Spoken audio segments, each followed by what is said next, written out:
Bonjour à tous, ici M. Tadjine Thomas, fondateur et promoteur de l'entreprise de biotechnologie Tadjine Fournier. C'est la toute première entreprise de biotechnologie en Afrique. Alors, pour ceux qui nous découvrent pour la première fois, nos missions sont celles de la santé, de la sécurité et de la souveraineté alimentaire du continent africain grâce à la biotechnologie. Alors, pourquoi la biotechnologie? Tout simplement parce que c'est la seule voie scientifique et technique capable de redonner à l'Afrique les moyens de se soigner efficacement grâce aux molécules performantes. Les molécules synthétiques consommées actuellement dans le monde, notamment en Afrique, et a montré les limites dans le traitement des pathologies ou des maladies liées au virus, au sport, aux champignons et autres.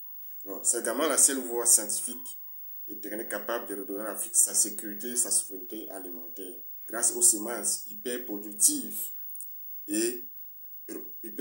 robustes et révolutionnaires.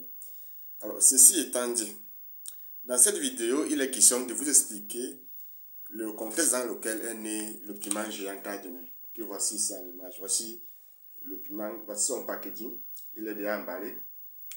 Donc, vous expliquer le contexte dans lequel est né le piment géant Tadjine, qui est une révolution végétale qui transforme totalement l'industrie du piment en Afrique et notamment dans le monde.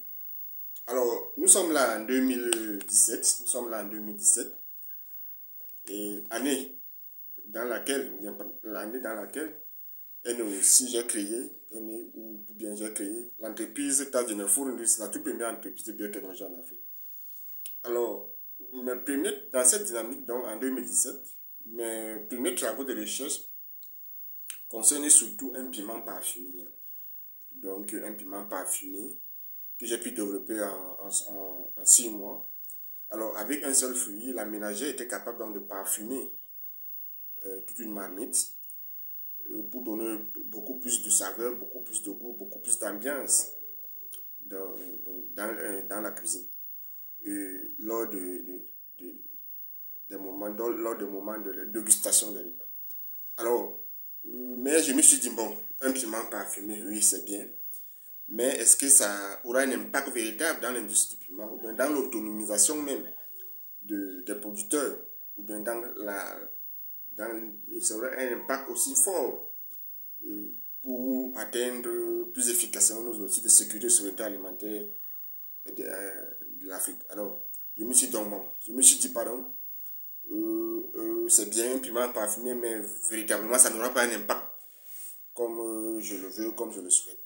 Je décide donc de travailler sur une autre version du piment, et c'est là, à ce moment-là, qu'est né donc, pendant cette période-là, qu'est née donc l'idée d'un piment géant, que vous voyez ça en image. L'idée d'un piment géant.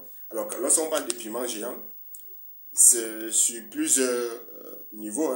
D'abord, au niveau de la hauteur même, lui, il va au-delà de 3 mètres de hauteur. Au niveau de l'envergure de la largeur, il va également au-delà de 3 mètres d'envergure. Et au niveau de la productivité, c'est plus de 260 tonnes par hectare en production spécifique. Et au niveau de la durée de vie économique du piment, donc la durée de l'exploitation, la période pendant laquelle vous allez récolter le piment, elle peut aller à plus de 10 ans. Lorsque la plante du piment géant Tadjine est bien entretenue. Et pour nos clients, on les encadre très bien dans l'entretien des plantes. Alors, le piment géant Tadjine vient donc révolutionner totalement l'industrie du piment en Afrique. Donc, désormais, les producteurs de piment sont autonomes et ont une ressource qu'ils peuvent exploiter à vie et qu'ils peuvent également léguer à leurs enfants. Donc, c'est donc un investissement productif éternel qui garantit une source de revenus fiable et solide aux producteurs pendant des décennies, voire pendant l'éternité. Donc, pour ceux qui découvrent ce piment pour la première fois, alors, la semence telle que vous la voyez ici, ça c'est pour 1 hectare. Elle coûte 250 000 francs, c'est environ 400 $ américains. Alors, vous pouvez nous contacter en bas de cette vidéo ou bien via notre WhatsApp Business. Merci, à très bientôt.